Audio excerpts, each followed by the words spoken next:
Okay, Assalamu alaikum wa rahmatullahi wa barakatuh. Welcome back. And today we are talking about force or friction and gravity. Last time we talked about forces.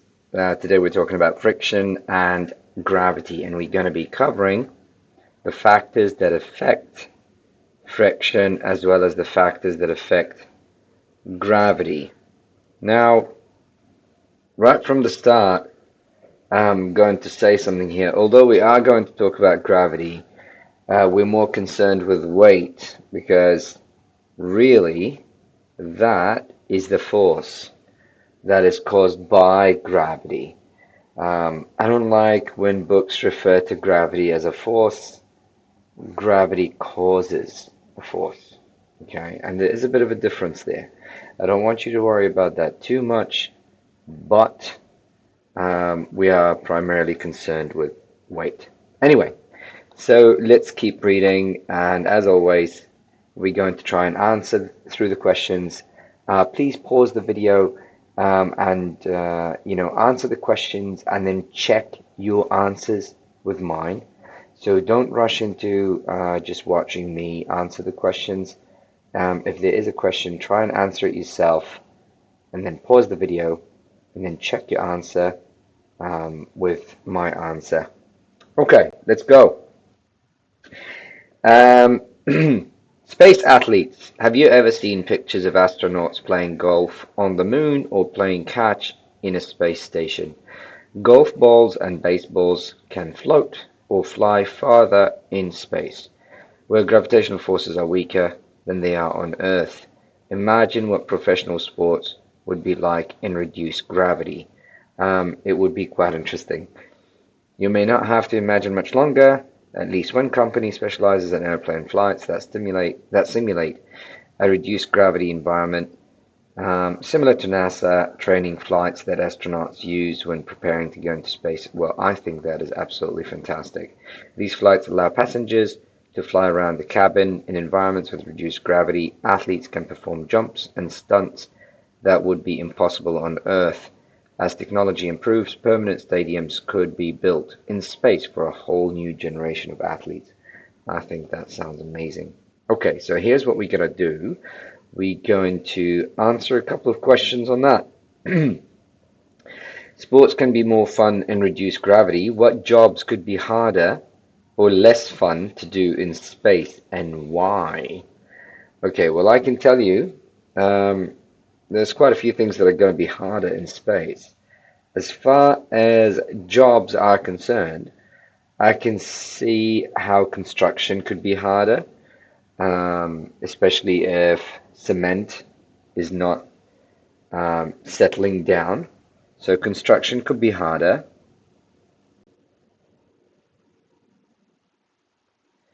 as obviously when you're putting the bricks, you're putting the mortar. So the mortar is the cement that you're putting on top of the bricks, and then you're gonna have to put more bricks on top. But what if you put the cement and it's not settling, it's not going down? And if you're building a fence or you're building a wall, you want that weight to push things down as well. So let's say you're building a wall, you're putting a brick on top of another brick. You want that brick to push down on the cement, on the mortar. And so otherwise it just won't settle. So I can see how that could be difficult. Another one would be cleaning. Could you imagine? I mean, part of what we do with cleaning is we rely on gravity to collect the dust. Um, if you're sweeping away and then the dust is just going all over the place, but it's not going down because there's no gravity, how are you going to collect it? It's going to be a lot harder for sure.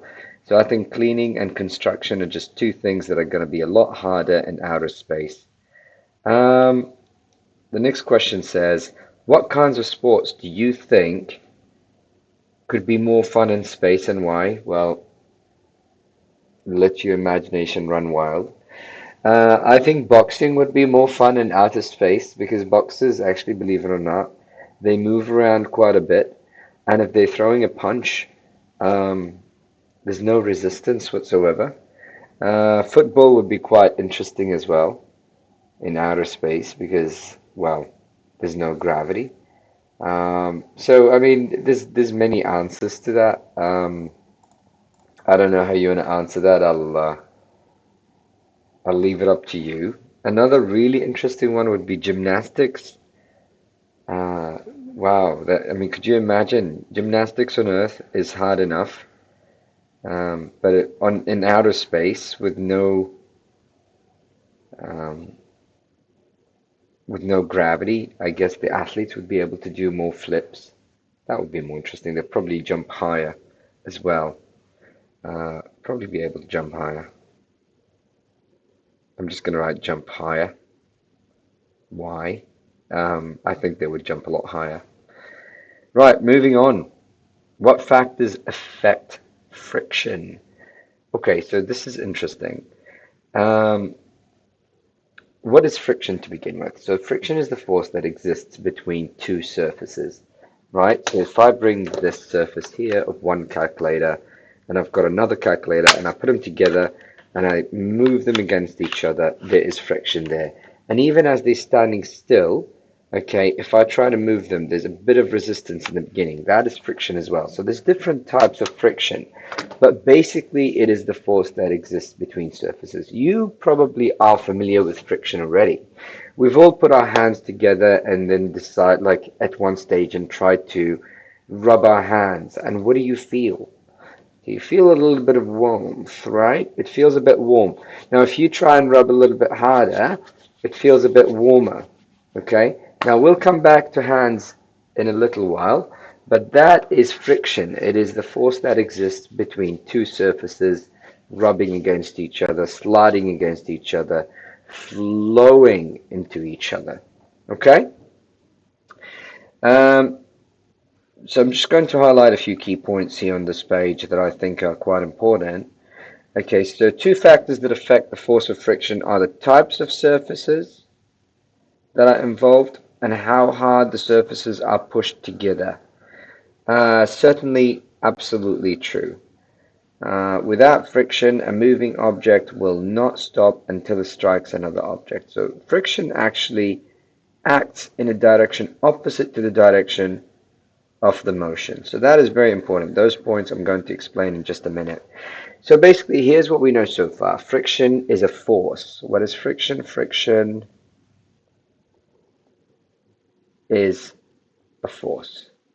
Just like push, pull, twist, upthrust, buoyancy, lift, weight, all of these are forces. Tension, and friction is just another force. So since it's a force, it's measured in newtons. Okay, the units for friction are newtons. Okay, so measured in newtons. And the symbol is capital N. Right, what else do we know? What else do we know? We know this, that friction opposes the direction of the motion. So what does that mean? What that means is, if I bring a book, here's my favorite book, the book of physics. Yay, physics, my favorite book. Um, let's have a look. So if I bring a calculator and I'm pushing the calculator that way, which way is the friction? The friction is actually that way. It is opposing the direction of the motion. Okay? So that's the third fact that I want you to know. If I'm pushing an object that way, if the motion is that way, then which way is the friction? The friction is that way, which makes sense. Because if I'm pushing things and there is friction, I'm not feeling like it's helping me. Of course it's not helping me. It's going against me. So since it feels hard, that means it's against me. So whichever way I'm going, it's going against me. So friction opposes the direction, let me just fix that camera, of the motion. Okay? Very good. Oh, here we go. We've got some questions down here. Sequence, rank the surfaces above by how hard it would be to push a sled over them. Okay, so we're talking about snow sleds. So if you don't know what these are, this is what they look like, kinda. Here he goes, drawing again. Sorry, I just feel like those science sessions are sometimes a bit of drawing session as well. But you know what? I love drawing, and I think a lot of students don't mind either. So this is what a sled kind of looks like, okay? And you can sit inside it. You can sit inside one. And I certainly enjoyed sitting inside quite a few when I was younger. And we used to go over the snow, my brother and I, and he used to pull the sled. And sometimes we get pulled by dogs. So it was very interesting. Anyway, those sleds, they go over. They don't have wheels. Okay, so they don't have rolling wheels. They just have those sleds. I think they would slide very easily over snow. So what does it say here? From easiest. So the easiest one would be over snow. That would present the least friction. And then grass would be quite easy as well. And then the last one would be this turf, okay, track and field. That would be quite hard because obviously it's that rubbery material. Okay, and then here we have a question as well. Latin word origins. Friction comes from the Latin word fricare. Based on the definition of friction, what do you think fricare means? It means to rub. Okay, let's move on. Here is a video I want to watch with you. We're not going to watch the whole video. We're just going to watch a part of it. But it's just a quick introduction on friction, and hopefully it'll just help you understand it a little bit better. Okay, so my apologies about Learn that. about This is friction. Ramadan. Let's start learning about friction. Rewind back, zoop. When you were sliding, two objects were rubbing against each other, the slide and your body. A force occurred due to this. Okay, so as you're sliding, obviously your body is going against the slide, and so obviously there is a force of friction. Now, if you are moving down, here's what we know so far. If the motion is downwards, then which way is the friction? That's right. It's going to be that way. Okay? And that's what we know so far. So if the motion is down, then the friction is acting upwards. Let's keep going. Friction is a force that holds back the movement of a sliding object. That's it.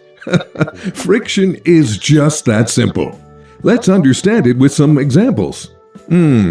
What would happen if you tried to slide across the smooth floor? You probably would move smoothly, right? Let's see one more action. I think we've all tried that at one stage, especially if you have socks on and you live in a house with tiles. However, I will stress, please don't do that because obviously it's a very, very dangerous thing to do. If you're wearing socks and you're sliding around tiles, you can easily fall down and break your elbow or break your arm. Please don't do that. What if you tried to slide across a wooden rough floor? You probably wouldn't move much. Why is it easier to slide on the smooth surface floor than the rough surface floor? The answer is friction. Friction is a force that holds back the movement of any object. In this case, you, my friend. The rougher a surface, the more friction. The smoother a surface, the less friction. Now we know what friction is. Let's learn about types of friction. Okay, so just to recap, friction is a force. It's measured in newtons, and it opposes the direction of the motion. And so far we know that it's a force that basically stops objects from moving. Interesting. And there are different types of friction. So we're going to talk about 4 different types of friction. How many? 4. Okay, starting with, let's have a look. Rolling friction. Rolling friction occurs when a round surface like a ball or wheel rolls over a surface. Okay, that's very interesting. Rolling friction is a type of friction that occurs when an object that's round like a wheel rolls over a surface. Now, I'm sure I've got heaps of things. Oh, here we go. I've got just the perfect thing right here. Now, I don't have a wheel, but what I do have is this guy here, which is a roll of insulation tape. And that is just basically a wheel. And once again, I've got my favorite book. And what I'm going to do is I'm going to roll that over the book. Let's see what happens. It rolls. Once again, it rolls. Now, why does it roll? It's because there's friction between the wheel and the book. Now, you might be thinking, how is there friction and how does that help the wheel roll? Well, think about it this way. If there was very little friction here, if there was a lot of oil here, if this was very slippery, let me just make my thing bigger so you can actually see what's going on. If this was slippery, then the ball would struggle, sorry, the wheel would struggle to roll. Could you imagine like driving in conditions where the street is very slippery, to maybe just after a rain or if it's oily, then the car would struggle to spin its wheels. But you need that friction in order for the wheel to grip onto the road and actually move forward. So that's how friction is useful. That's called rolling friction. Rolling friction. Okay? Let's go back to making my face a bit smaller. And out of the way. Here we go. Okay. Dry friction. Dry friction is a force that opposes the relative lateral motion of two solid surfaces in contact. Dry friction is subdivided into two types. First is kinetic friction between moving surfaces. See how this man is sliding the table while walking? And static friction. Okay, so I really got to explain those ones because those are really, really interesting. So we've got something called static friction and kinetic friction or moving friction or sliding friction. So the first one is static. Let's start with that one. Static just means non-moving, or when you're in a state of not moving or stopping. Okay, so I'm going to use my wheel again, but this time I'm going to use it differently. So I want you to look at, let's make that big again. So I want you to look at that wheel. Now, as you can see, the wheel's not moving, but what's going to happen if I tilt my physics book? Ever so slightly, I'm going to keep tilting it until, oh, did you see that? It started moving. Now, why does it start moving? It starts moving because it has overcome friction. What kind of friction? There was a friction force holding it in place, not allowing it to move. Let's do that one more time. Look at that. Okay?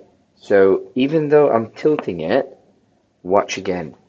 It's not moving, it's not moving, it's not moving. There's friction, and then eventually I've overcome the friction force, and now it's moving.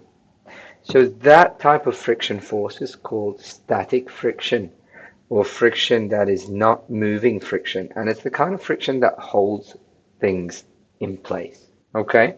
So that's the kind of friction that you experience when you're sitting on a slide and you want to slide down and you kind of don't slide down and you're just sitting there awkwardly. And then you kind of give yourself a push and then you start sliding down.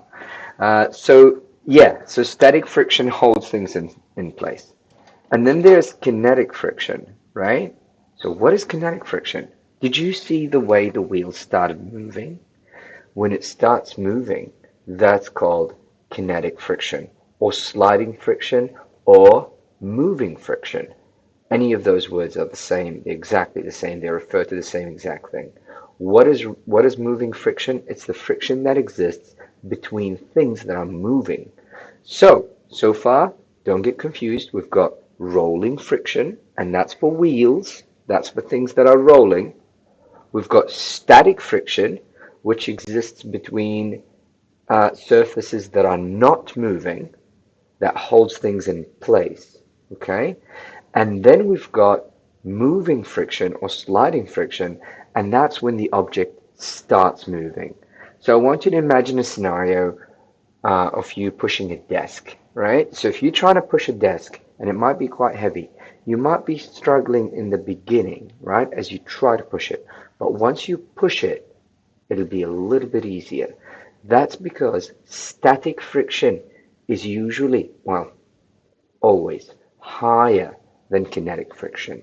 Okay? Static friction is higher than kinetic friction. Now, what that means is it's going to take a little bit more energy, a little bit more force to overcome static friction. And then, once the object is moving, then you're experiencing kinetic friction or sliding friction, and that's easier, and that's easier. Okay? So a little bit of physics can help you with life as well. Let's keep going. It's between non-moving surfaces. Fluid friction. Fluid friction is friction that occurs when objects move across or through a fluid. An example is swimming. Swimmer's body and the surface of the water. Although you normally hear about trying to eliminate or reduce friction, it actually has some important uses. Okay, so the last type of friction that he's talked about here is fluid friction. Fluid friction. So we talked about rolling friction, which is the wheel. Then we talked about static friction. Then we talked about kinetic friction or moving friction. Then we talked about fluid friction. And what is fluid friction? That's the kind of friction that exists when an object is going through a fluid, right? Now, pay attention to what I'm saying here. A fluid, right? Not a liquid. Now, they've given an example of a fluid that is a liquid, which is fine because liquids are fluids, but not all fluids are liquids. So all liquids are fluids, but not all fluids are liquids. It's a bit like saying all Kuwaitis are Arabs, but not all Arabs are Kuwaitis. And what that means is there are other fluids. What other fluids are there? What are the things flow and go through pipes and change shape? Not just liquids, certainly not solids. You got it, gases. So air is an example of a fluid. And so a plane flying through the air is actually an example of an object that is going through fluid and is experiencing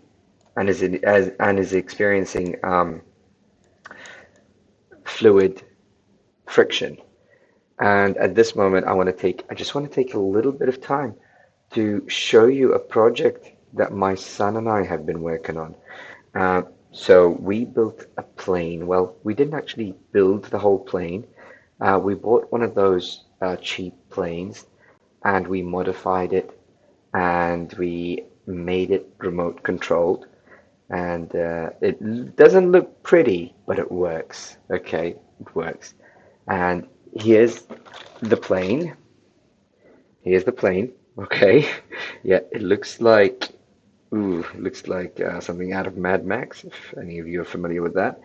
And here's the remote control for the plane.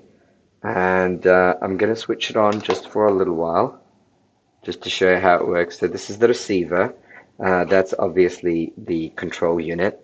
That's the receiver. We've got two coaxial motors here. They are brush motors. And we've got one in the back as well. And I've modified it so that if we push this button here, watch what happens. It does. It wants to fly, and then we have the back as well, and that's a little bit louder. Anyway, that was just a fun project we wanted to work on the weekend. Inshallah, the next one is going to be even better. I'll keep you updated. If you're interested in that, I'll keep you updated. But yes, the reason I mentioned that is because, well, first of all, I just wanted to show you what we've been working on. And of course, the fact that planes do experience a lot of fluid friction. And people who swim experience fluid friction as well. Okay, let's go to the next slide. Okay, so here are the four types of friction that we talked about. We've got sliding friction, which is moving friction, or also known as kinetic friction. So all of these words just mean sliding, moving. Um, it's exactly the same thing. The main thing to understand here, the main thing to remember, is that sliding friction is less than static friction. So an object that's not moving is held in place by static friction. But once it starts sliding, then it experiences sliding friction. Okay? And of course, the direction of the motion as opposed to the direction of the friction. So if the motion is that way, friction is that way. Okay? And then we've got, and static friction is usually higher. So static friction is higher than kinetic friction or sliding friction. Okay? And that's quite useful. Okay, that's useful for you to know. I like that fact because if you're finding an object quite hard to move, just remember once it starts moving, it'll be easier. Once it starts moving, it'll be easier to keep moving. Okay, that might be useful in the future. Okay, let's move on.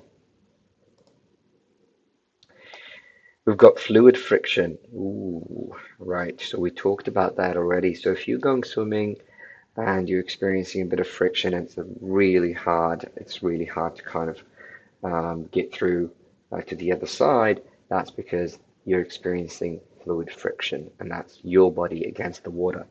Um, and the same thing happens to any object that's flying through the air. And the same thing happens to us every day as we're walking as well, because when you're walking, you do experience a bit of fluid friction from air resistance. It's not much. It's not much, but you do experience it. And of course, cars experience it, and there's a big reason why cars are shaped the way they are.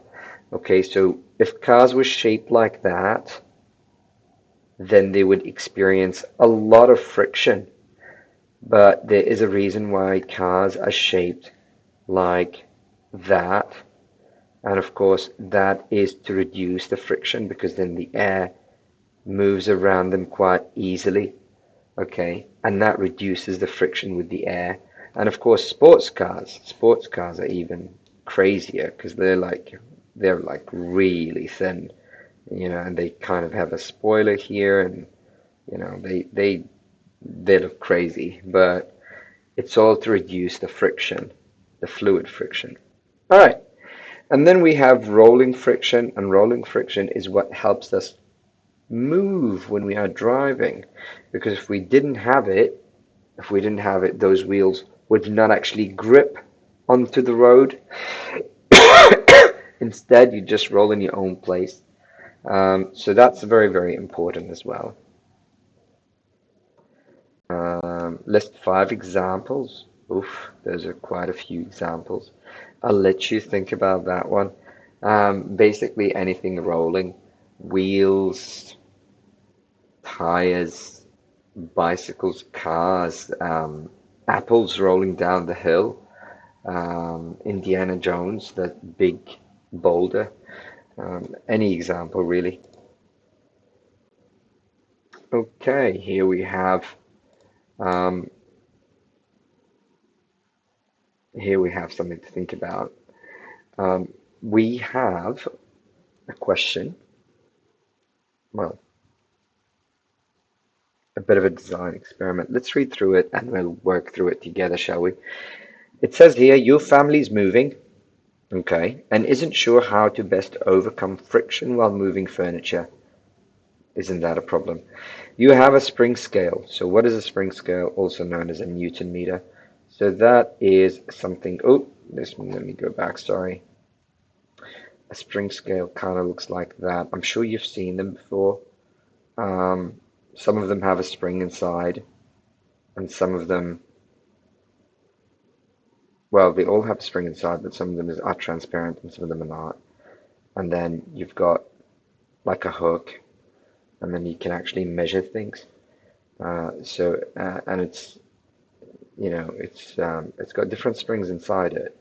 The soft ones can only measure up to say 10 newtons, while the tougher ones can measure up to maybe 40, 50 newtons. Um, yeah, so that's what a spring scale is. What else do they want? You have a spring scale, wood blocks to represent your furniture, and sandpaper, aluminium foil, marbles, and olive oil as possible surfaces to slide your furniture over.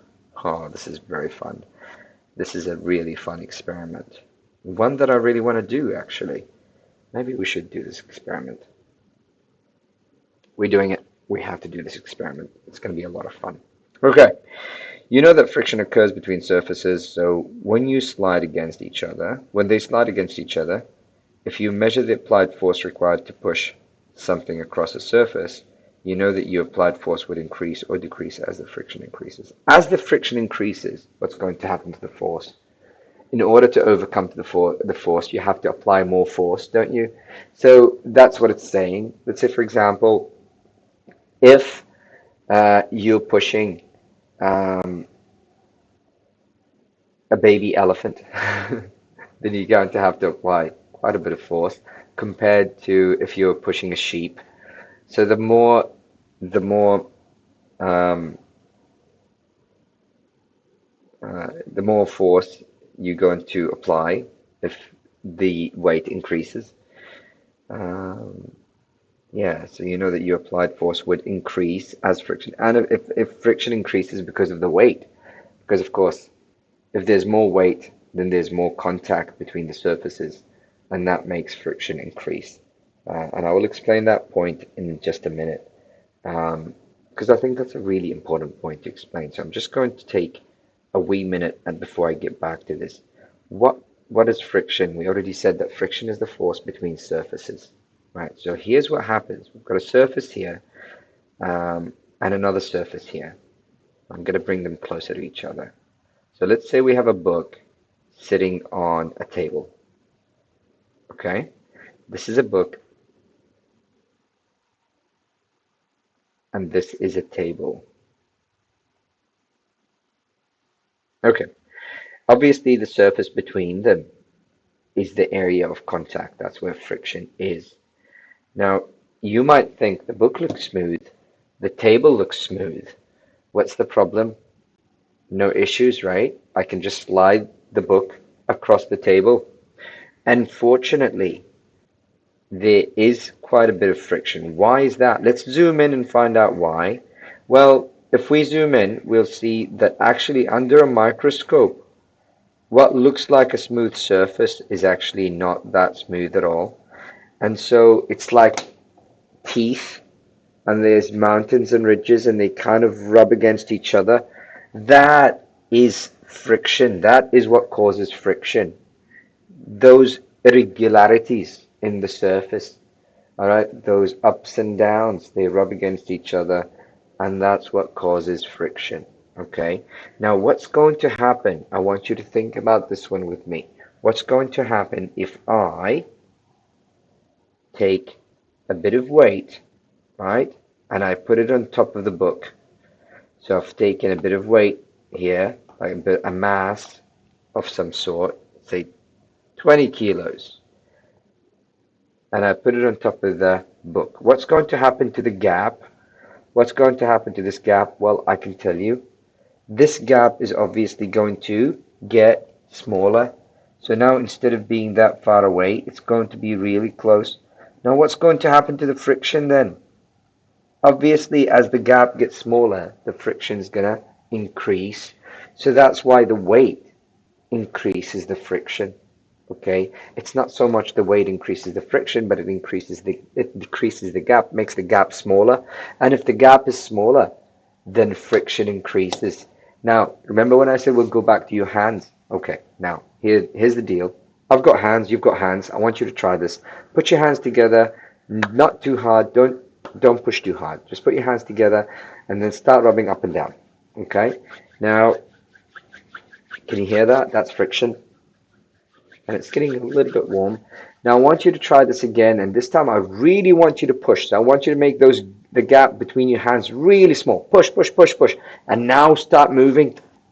Oh boy, that's different. Yeah, that's getting really hot. Now the friction is a lot higher. Why? Because the gap is a lot smaller. Okay? That is what's happening here. Okay? I hope that makes a little bit of sense. Now let's go back to this practical activity, which is really interesting. So what they're doing here is they are testing friction of different materials. Okay, so they've got a wooden block, one wooden block, and they are testing how how well it's going to slide over different materials. What kind of materials have they got? They've got four surfaces. They've got sandpaper, they've got aluminium foil, they've got marbles, and they've got olive oil. Okay. How would you determine your applied force in this experiment? How would you determine the applied force? Remember how they said we're provided with a spring scale? Well, what I would do is I would attach the spring scale to the wooden block and then I would pull it. Simply that. So here's the bench where I'm going to conduct my scientific experiment. I've got a wooden block on top of, well, you know what? I'm going to try and keep it um, color sensitive. Like I'm just going to keep it correct as much as possible. So that's what a wooden block kind of looks like.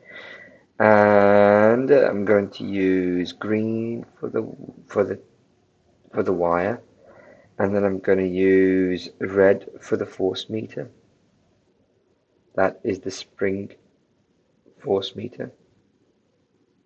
Okay, so as I'm pulling on the force meter, as I'm pulling on that, obviously it's going to start giving me a measurement. So it might point to 0.2 newtons, or it might point to 0.6 newtons, or whatever. When we do this experiment, it'll become clear. Now, that this block here, okay, will eventually start sliding, okay, but when will it start sliding? That depends on the materials. So under the block, and I'm going to use purple. Under the block here in purple is the material I'm testing. So that's going to be one of four things. Either it's going to be sandpaper, or aluminium foil. Please don't say aluminum. It's aluminium. Aluminium foil.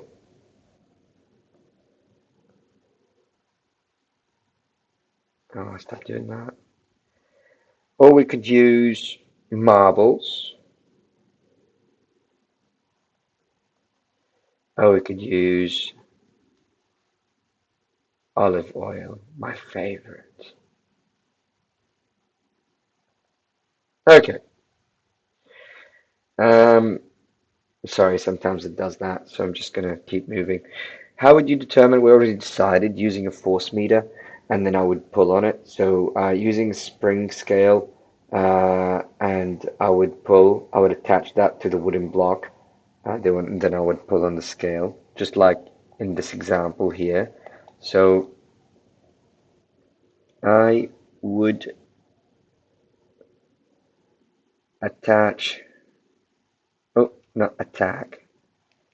Oh no, don't do that. Stop doing that. Sometimes it does that when it starts overheating. Sorry. I would attach the spring scale to the wooden block and pull. Oh yeah, it's getting mad now. And pull on it. Yeah, and so when the block starts moving, when it just starts moving, that's the point at which I will record the force. Okay, control variables. So what variables would you have to control to keep the results accurate? Can I change the block? Can I use a different block? No, it has to be the same block. So that's the first thing. I have to keep the block the same. I have to use the same block. Sorry about the noise in the background. I have to use the same block. What else do I do? I have to keep the incline the same. So you see the way the table is, I can't use a different incline like up or down. No, it has to be the same incline. Um,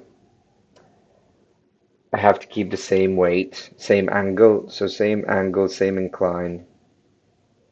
Incline means angle, and same weight. Block, same. Well, the block is the same, so that means same weight. Create a data table, draw the data table you would use when performing this experiment. Okay, I'm gonna have to take some of this stuff off in order to do that. Um, Oops, none of you came off. All right, let me just try that again. It's being a bit unresponsive. Oh, did it work? Did it not work? Let's find out. Yes, it worked. So the table would look something like this, basically. I would have type of material here, okay, material that I'm testing, and I would have obviously three different or four different materials that I'm testing. Because I am testing four different materials, I'll have sandpaper, aluminum foil, sandpaper, aluminum foil. I would have marbles, and I would have olive oil. Okay, and then I would have force, and I would repeat the experiment 3 times for good measure to increase accuracy. So first time, second time, and third time, I would measure force. Okay, something like that. And then so you'd record the force 3 times. You do the experiment 3 times, and then if you really, really, really want to do it properly, then the fourth column would also include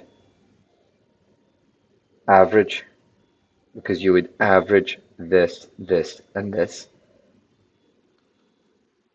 Anyway, we'll talk about that more in detail, more in time. Okay, name 4 types of friction and give an example of each. The 4 types of friction are rolling friction, sliding friction, static friction, and fluid friction. Oops, I can't even see what I'm writing. Oh, come on. Static and fluid. Those are the 4 different types of friction. Classify, of course, examples of each. Just, yeah, we've already mentioned a few, and I'll let you think of your own ones. Classify what type of friction occurs between your bike tires and the ground when you ride over cement, ride through a puddle, and then apply your brakes. Very nice example, very nice question. Okay, let's see. So you're riding your bicycle and you're riding through a puddle. Well, the first thing is, since you're riding your bicycle, you're obviously using rolling friction. So that's the first thing. From the get-go, we are experiencing rolling friction. So the first one is rolling friction. Why is that? Well, because the bicycle wheels are turning. And that is the kind of friction that exists between wheels, or things that are turning, and the road. So that's the first thing. The bicycle wheel is turning. That is going to experience some rolling friction. The next one is you're going through a puddle. You're going through a puddle of water. So immediately that's quite simple, isn't it? That's going to be fluid friction.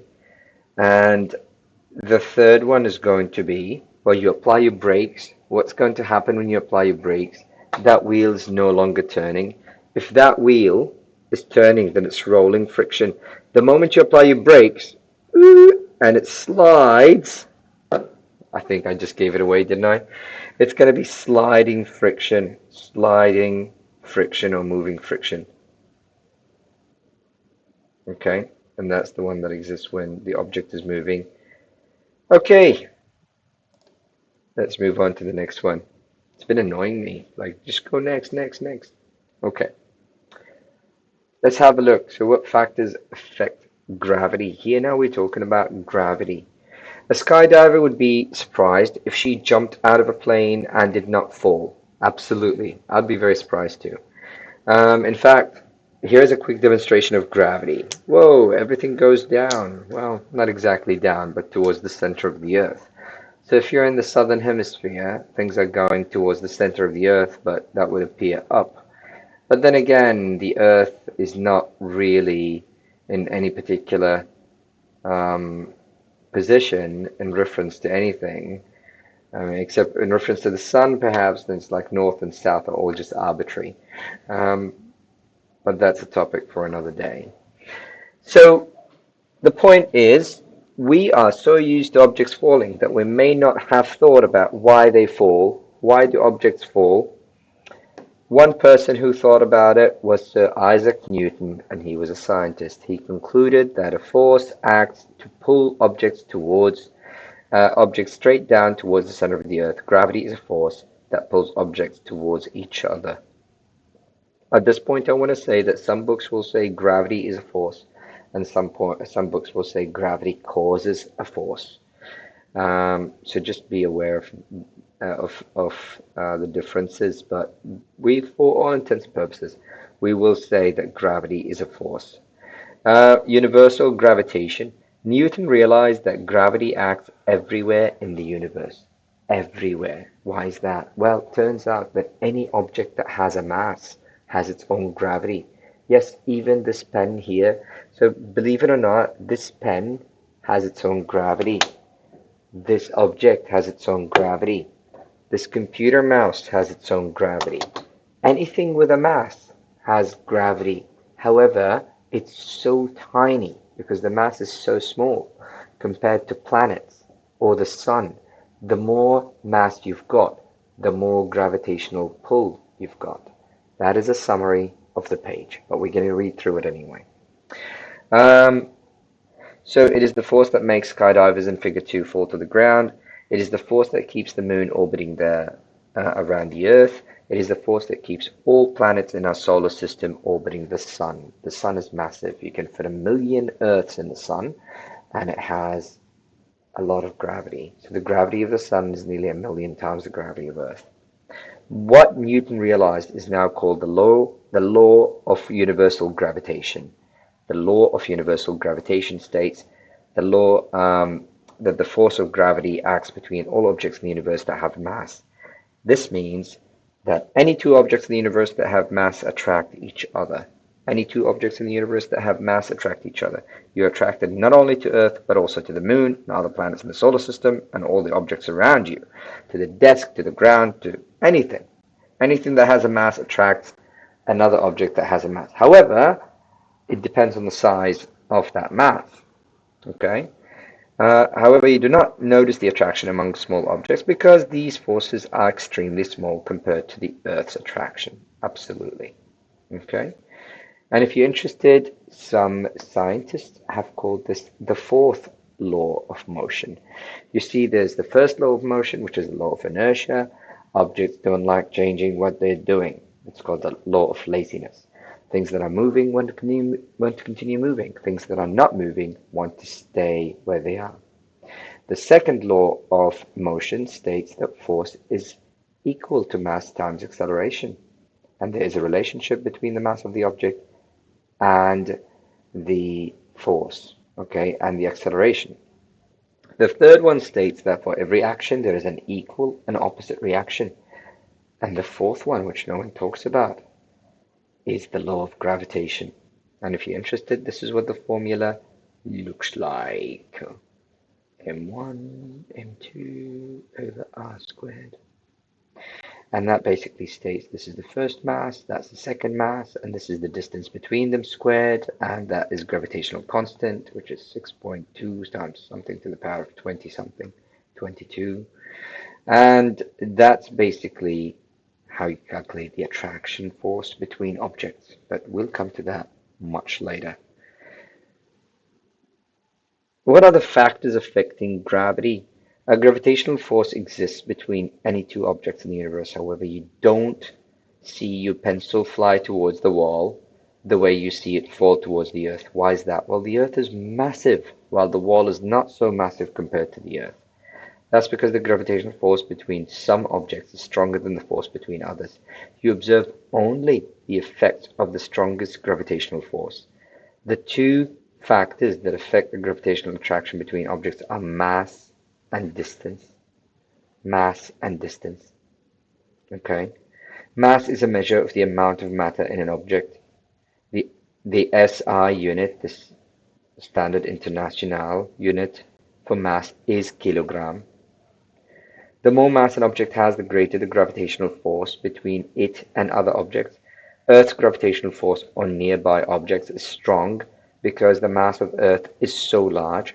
The more massive planets in Figure 3 interact with greater gravitational force than the less massive planets. Gravitational force also depends on the distance between the object's centers. As the distance increases, gravitational force decreases. Okay, so if you're closer to each other, then you have more attraction. If you are further away, you have less attraction. The planets that are really close to each other, they influence each other more than the planets that are far away from each other. However, that attraction force exists even between objects that are far away, except it's going to be tiny. Okay? That's why the Earth can exert a visible gravitational force on a pencil in your room and not on a pencil on the moon. Excellent. Let's have a look. Gravitational attraction. So gravitational attraction depends on two factors. What are they? Mass and distance. Okay, and this is exactly what this formula is stating. And I don't expect you to know this formula or work with it. But this is distance, and this is mass, and this is a constant, just a number. And that's what it's saying. So it depends on the mass and depends on the distance. Okay, right. Circle the object in the outermost orbit that experiences the greatest gravitational pull from the sun. Which one's going to experience the greatest gravitational pull from the sun? Remember what we said, the one that is going to be what? The one that's going to be closest to the sun is going to experience in the outermost orbit that experiences the greatest gravitational pull from the sun. Okay, so in the outermost orbit, in the outermost orbit. Interesting. So that's going to be this object here. Oops.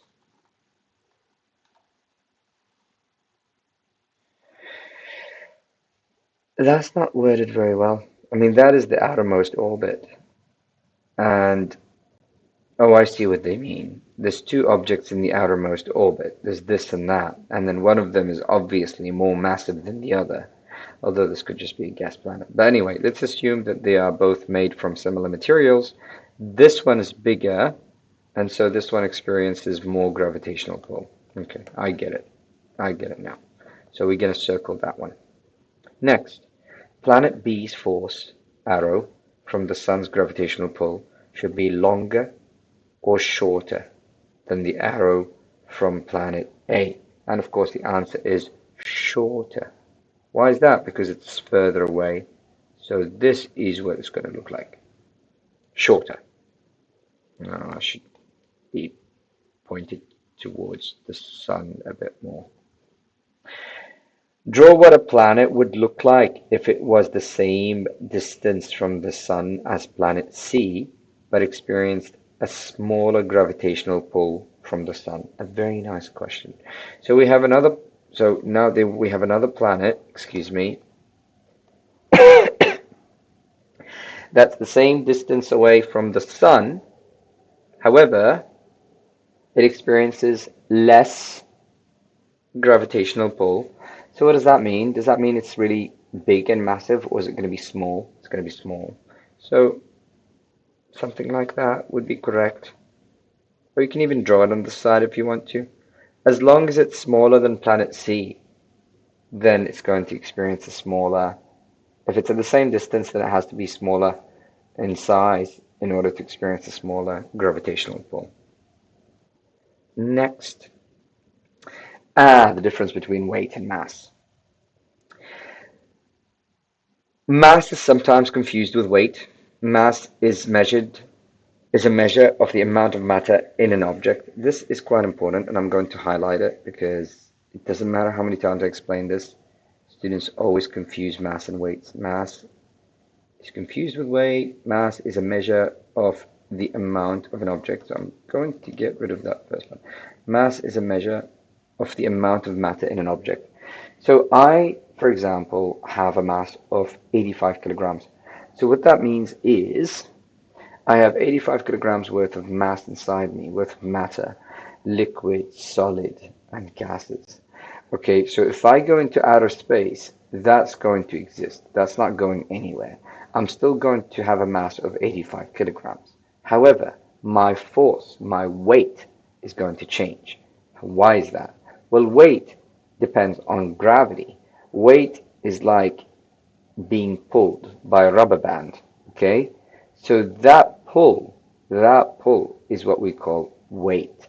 So my pull here on Earth is 850 newtons. Now, what is my pull going to be in outer space? It's going to be zero because there's nothing pulling me. There's nothing tethered to me. There's no rubber band.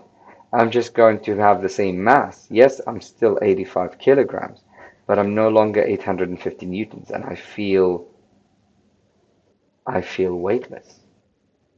Right. So weight is a measure of force of gravity on an object. When you stand on the bathroom scale, it displays the gravitational force Earth is exerting on you. So that means the amount of force Earth is carrying. At any given point, at any given time, your mass is the same on Earth as it would be on other planets. But your weight varies, of course. As we already know, your weight will change, depends on the planet you're on, because that depends on the gravity. Okay, so if you're on the moon, for example, your weight's going to be 1/6 the weight here on Earth. But if you're in outer space, it's going to be zero. It's going to be absolute zero, which is why you'll be able to float. If you're on the moon, you can jump really high. If you're on Earth, it's just normal, just another normal day. Right. On Mars, you would weigh just a third of what you would on Earth as well. Isn't that interesting? Very interesting. Okay, back to using the pen. Let's have a look. The Mars Phoenix lander weighs about 3,400 newtons. So I'm doing this one now. The Mars Phoenix lander. Oh, am I still on highlighter? No, I should be on pen. The Mars Phoenix lander weighs about 3,400 newtons on Earth. It weighs about 1,300 newtons on Mars because it's about a third. Predict. The first scale shows the dog's weight on Earth. Predict its weight on the moon. Well, on the moon, it's going to be 1/6. How do I know that? It says it right here. So it's going to be 1/6. So that's going to be 10 newtons. And on Mars, it's going to be about a third. So if you want to do it properly, it's 1,300 over, we got to find the ratio. So 1,300 over 3,400, which is about 0.38, and then you multiply that by 60, and that is 23. So 23, just above a third, because a third is about 20, so just above a third. Okay, what happens to the gravitational force between two objects when their masses are increased? What happens when the distance between them increases? Okay, if their masses increase, which is the first scenario, then the gravitational pull increases.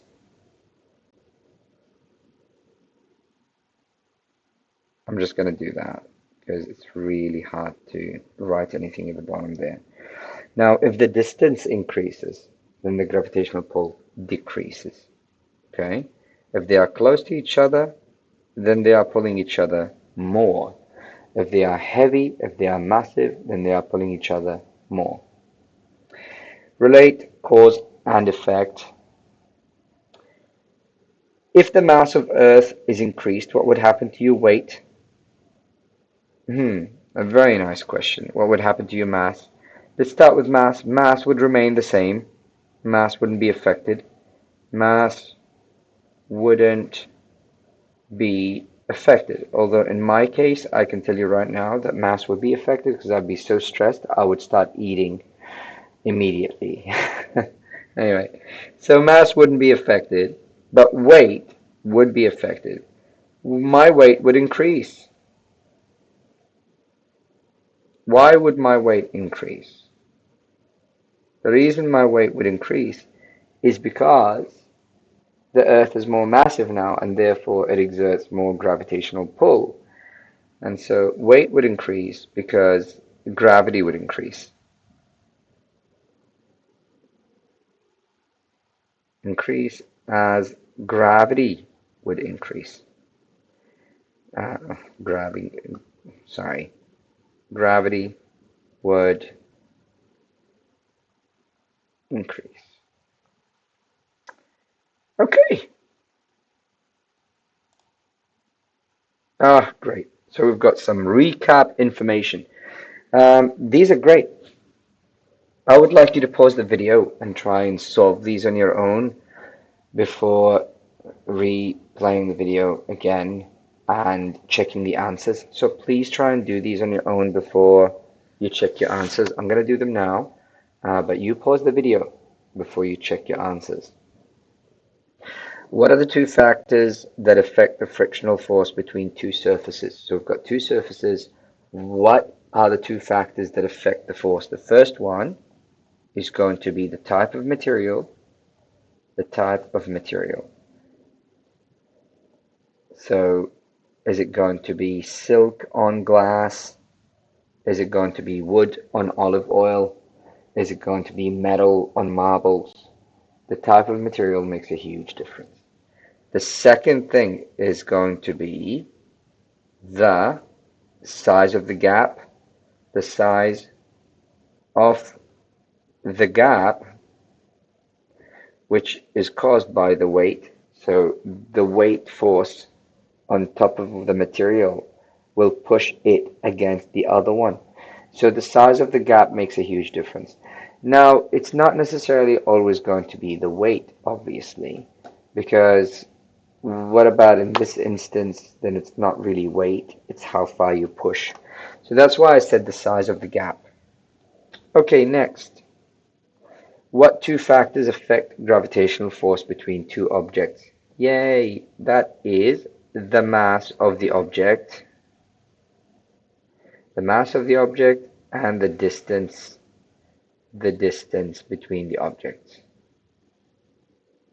So the mass of the object and the two objects that we're comparing, and the distance between the objects. Number 3, how does mass differ to weight? Mass is amount of matter. Mass is amount of matter, and it's measured in kgs, and it doesn't change, not unless you do diet and exercise, of matter, and it's measured in kgs. Weight is a force. Weight is a force.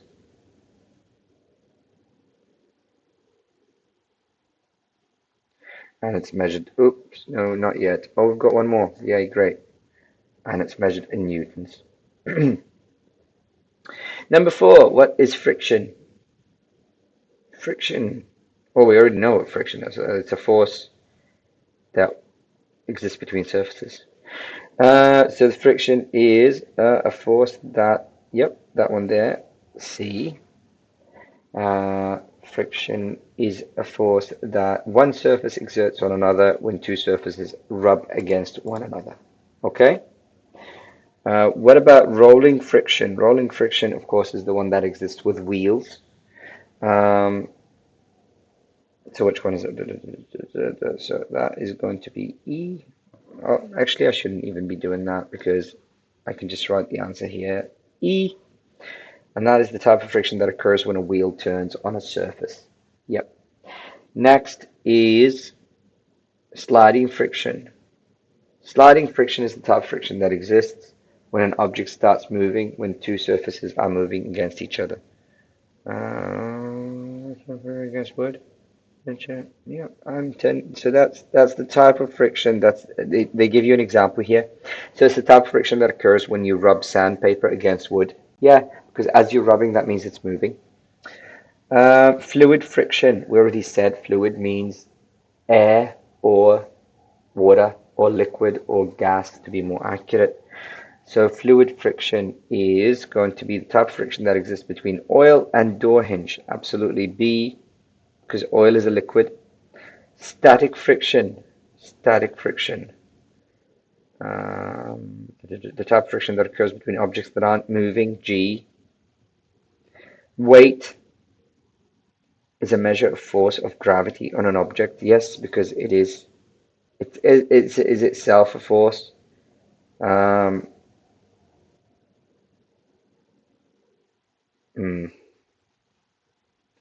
yeah, I don't quite like the way they worded this. Gravity is a force. They didn't say weight was a force, but they said weight is a measure of the force. But then they said gravity is the force that pulls things towards each other. Okay. We'll go with that for now. Write the letter of the correct answer on the line at the left. So we got to write the correct answer here, and here, and here, and here. It's very important to follow instructions. So the first question says, when you swim in a pool, sliding friction occurs, static friction occurs, rolling friction occurs, or fluid friction occurs. Well, of course it's fluid because we're moving through water. When you rub your palms together, what kind of friction is happening there? Well, that is going to be sliding friction. Why is that? Because they are moving, your hands are moving. You're moving, you're moving, you're moving. That is sliding friction or kinetic friction or moving friction. When you skateboard on a ramp, when you're skateboarding on a ramp, that means you are rolling. You are rolling. And finally, when you push a desk that doesn't move, that is static friction, obviously. Okay, let's fill in the blanks.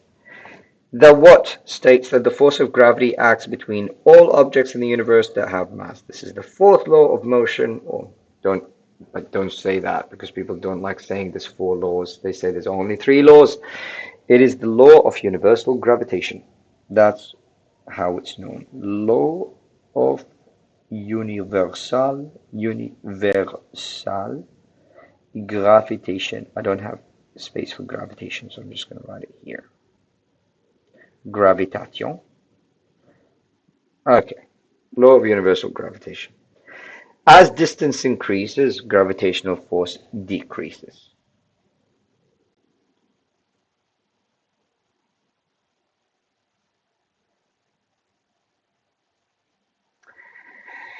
Looks like absence does make the heart grow cold. When you stand on a bathroom scale, it displays the what that Earth is exerting on you. When you stand on the bathroom scale, it displays the gravitational force that the Earth is exerting on you.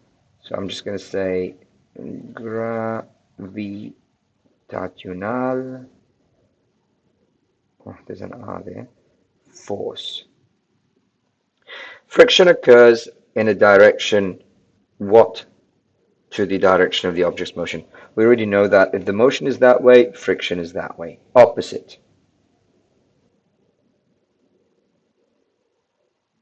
Oh, not yet, not yet, not yet, yet. Keep. But can we go back, please? It's had enough. It's had enough.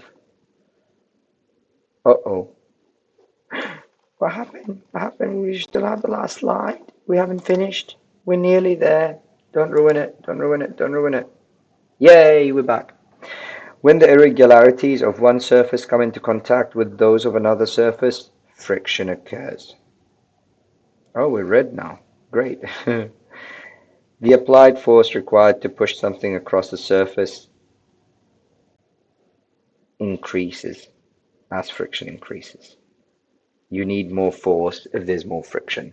If there's more friction between surfaces, you need to put a bit more force in there. If there's less friction, if somebody put oil on the ground, on the floor, and you're pushing something heavy, it's going to feel a lot easier and you're not going to put as much force.